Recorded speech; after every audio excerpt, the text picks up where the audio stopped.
Friends, Kohinoor వజ్రం ఎవరిది అనే ప్రశ్న చాలా కాలంగా వేధిస్తుంది. బ్రిటిష్ కాలంలో భారత్ నుంచి తీసుకెళ్లిన కోహినూరు వజ్రం తిరిగి రాలేదు.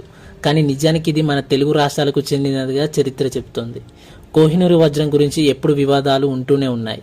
ఎందుకంటే ప్రపంచంలోనే అత్యంత విలువైన వజ్రం ఇది. అంతేకాదు, దీనికి శతాబ్దాల చరిత్ర ఉంది. సాధారణ జనాలు కూడా ఇప్పటి వరకు కొన్ని సందర్భాల్లో కోహినూరు వజ్రం గురించి మాట్లాడుకుంటూ ఉంటారు. అంతటి గొప్ప చరిత్ర ఈ వజ్రానిది. అయితే ఈ వజ్రానికి అసలైన ఓనర్లు ఎవరు, ఈ వజ్రం ఎక్కడి నుంచి వచ్చింది అనే విషయాలు ఈ వీడియోలో తెలుసుకుందాం. తెలుసుకునే ముందు మీరు మన ఛానల్ ఇంకా సబ్స్క్రైబ్ చేసుకోకపోతే ఇప్పుడే సబ్స్క్రైబ్ చేసుకోండి.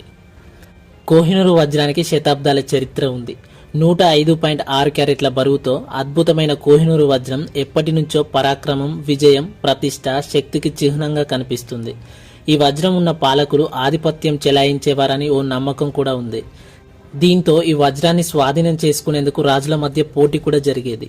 అయితే కొందరికి కలిసి రాలేదని కూడా చెప్తుంటారు. కోహినూరు వజ్రం ప్రస్తుతం బ్రిటిష్ వారి దగ్గర ఉంది.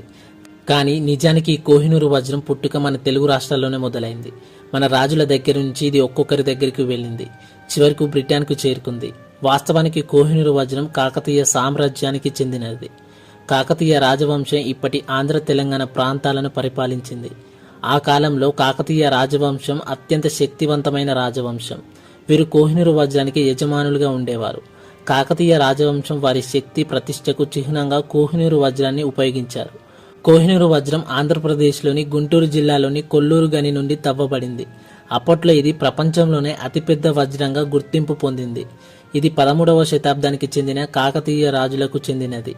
కాకతీయ రాజుల ఆధీనంలో ఉన్న ఈ వజ్రాన్ని తుగ్లక్ రాజవంశం, ఆ తరువాత లోధి రాజవంశానికి వెళ్ళింది. 1526లో లోధి రాజవంశాన్ని ఓడించిన బాబర్ మొఘల్ సామ్రాజ్యాన్ని స్థాపించాడు. అప్పుడు కోహినూరు అతని చేతిలోకి వచ్చింది. తర్వాతి కాలంలో ఆగ్రాలో తాజ్మహల్ నిర్మించిన షాజహాన్ తన నెమలి సింహాసనంపై కోహినూరు వజ్రాన్ని అలంకరించాడని చెబుతారు.